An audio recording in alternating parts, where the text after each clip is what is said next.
This is a song called I Just Killed a Cop, Now I'm Horny by JPEG Mafia. The guy who made Scaring the Hoes scared everybody with this song in 2016. And it's not even the scariest song in this video. Okay, so I just made a 30-minute long Mr. Morale video and I'm gassed. I need to not be serious and super emotional for at least one video script. And it's spooky season. Unfortunately, most of my subscribers care more about music than movies, so I can't make a horror movie video without sacrificing views, so I'll just do a scary music video instead. Actually scary music though. None of that goofy ass, spooky, scary skeleton music. I'm about to show you songs that shook me to my core. Genuinely disturbing experiences that, in my opinion, are even more scary than a horror film. Each song will get progressively more disturbing, and prepare yourself, because I'll probably have a little jump scare at some point in the video, if I remember to edit it. Let's get started. Kero Kero Bonito is a really fun band. A lot of you might know them from a song called I'd Rather Sleep that was pretty big on TikTok. Now I know what's real, what's fake. Not scary at all, right? Or you might know them from this other song where they're literally singing about eating so much shrimp that they turn pink. Not scary either. In fact, none of their first two albums are scary in the slightest. Their music was like hugging a teddy bear. But one day, I was at school and decided to try out their third album, Time and Place. The reason I chose it was because I was having a rough week and needed something to lift my spirits. And who better than the most wholesome band in the world? And it started off just like I thought. Very light, fun music. But playing this album was a mistake, and I realized it was a mistake when I got to the third song, Only Acting. The song is pretty lighthearted on its surface, but if you read the lyrics, you know that it's anything but that. Zeark sings about this theater actor who has to constantly change roles to keep her career alive. It's a pretty clear message about inauthenticity and how people have to act and hide things they are going through. The song starts pretty nice, but throughout there's like this looming darkness. Now I'm gonna teach you everything I know.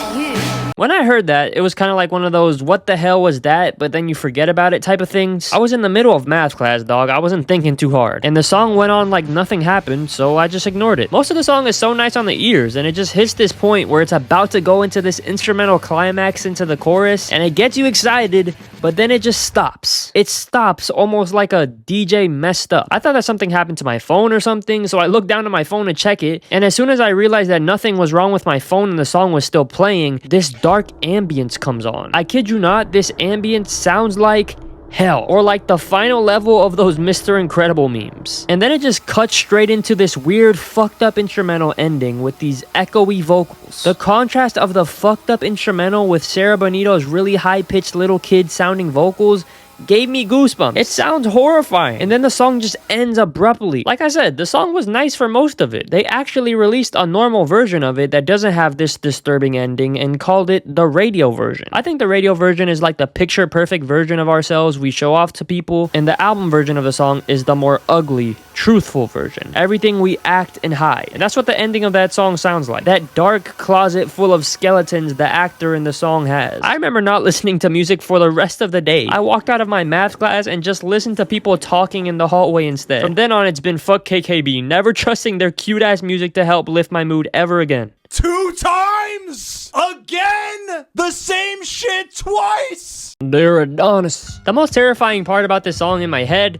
is the effect that it probably has had and will have on Drake's family. Like, I know the family dinner was insanely awkward after this one. And the worst part is Adonis. Like, this kid is gonna hear about this song someday, and that's just brutal. Alchemist, please stop making songs with Kendrick. This and We Cry Together is enough uncomfortable music. Please, I beg you, stop. It's bad enough that this song came right after Family Matters, but the fact that this song dropped like at 1 in the morning as well. Everyone heard this in the dark. We heard the "you lied" in the dark. I did not want anything to do with this beef after this dropped. And despite the fact that the beef is probably one of my favorite moments in music history that I return to regularly, this song gets skipped every time.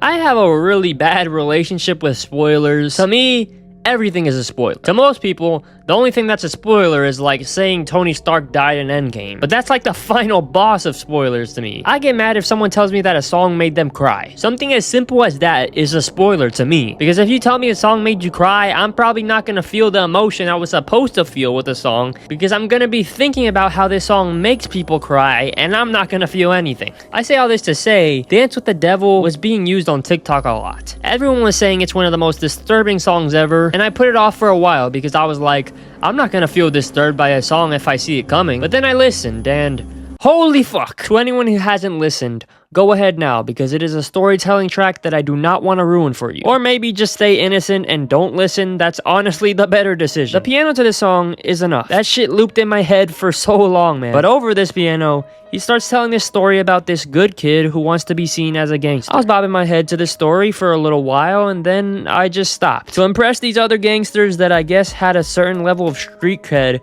the kid was told to rape a woman? At this point in the track, I'm like, did I just hear that right? No way this is a song where a dude rapes someone because he wants to have gangster aura. And yeah, it was that, but worse. It was far worse than anything I could have imagined. I was disturbed pretty early in the song, and then it just kept getting worse and worse. They describe how they put this like bag over the head of this poor woman and started raping her and taking turns beating her up and breaking her jaw. It's just brutal. I wish a worse rapper made this song, because this man is so good at telling the story. The way he writes makes me picture the entire story in my head, and obviously I don't want to, as it just somehow keeps getting worse. It's funny seeing video reactions to this song on YouTube, because everyone is like bobbing their head until it just becomes more and more fucked up. Because what once was a good kid is now raping a woman and is about to shoot her. But before he shoots her, he lifts the bag off the woman's face, and he realizes that the woman he was raping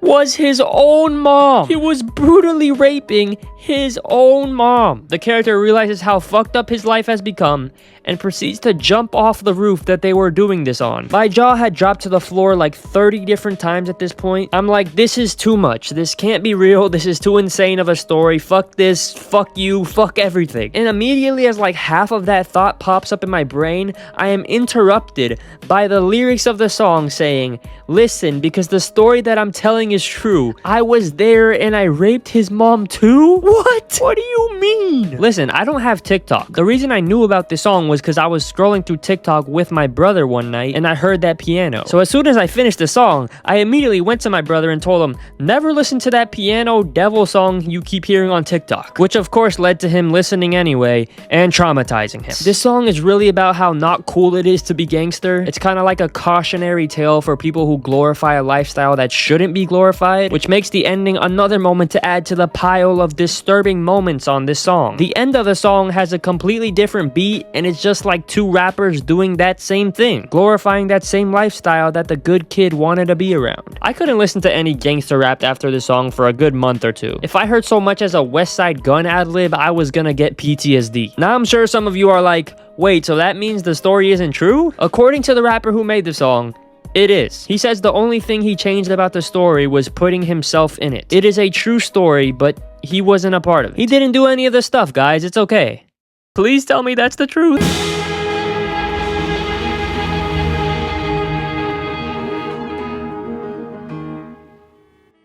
Dance with the Devil is an 8-minute storytelling track, so despite the creepy piano on it that can get stuck in your head, what does most of the work to disturb you is the lyrics. But this song right here doesn't have any lyrics until the end, and the beginning is what terrifies me. Matana Roberts is making this song from the perspective of a slave from the 1700s named Marie Therese Matoyer. I probably pronounced those names terribly wrong, I'm so sorry. A big thing that the album is getting at is how the past informs the present. So Matana screams her lungs out on this song in the most disturbing way imaginable as a symbol for all the pain that has been passed down throughout her history, from the enslaved all the way to her. It's like the most painful scream across generations, and it gradually builds to sound more and more terrifying. Sometimes I try to describe this song, but it doesn't know justice. You just have to hear it.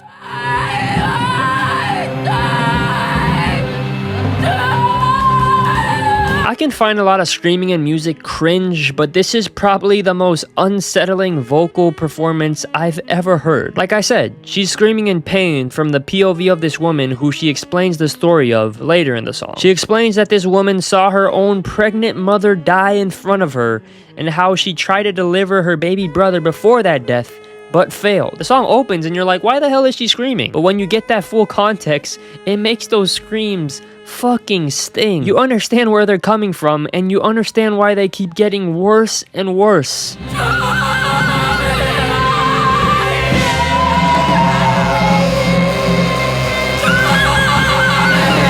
I'm glad I made this video so I can never return to this song again. Time for the last song. And you guys let me know if I should do a part 2 of this video sometime, because I have so much more songs that freaked me out. I could have chose that Tiptoe Through the Window song, where the guy who sings it literally died on stage performing it. I could have chose Beware of the Friendly Stranger by Boards of Canada, which is a 30-second creepy instrumental with ambience of kids playing it outside. I think you can connect the dots there. I could have chose that one Slauson Malone song that literally has an audio jump scare. Switched. So everybody was just kind of waiting to... I'm sure there's even gonna be someone mad at me for not choosing literally any old Tyler the Creator song. But the truth is, those can be in part 2, because we have reached the end of part 1, which means we have reached the scariest song out of all of these. It's actually a Kanye song. I've talked enough about all these tracks, but no amount of words really explains the fear that they put in you. So instead, for this one, I'll just play it for you. Scary.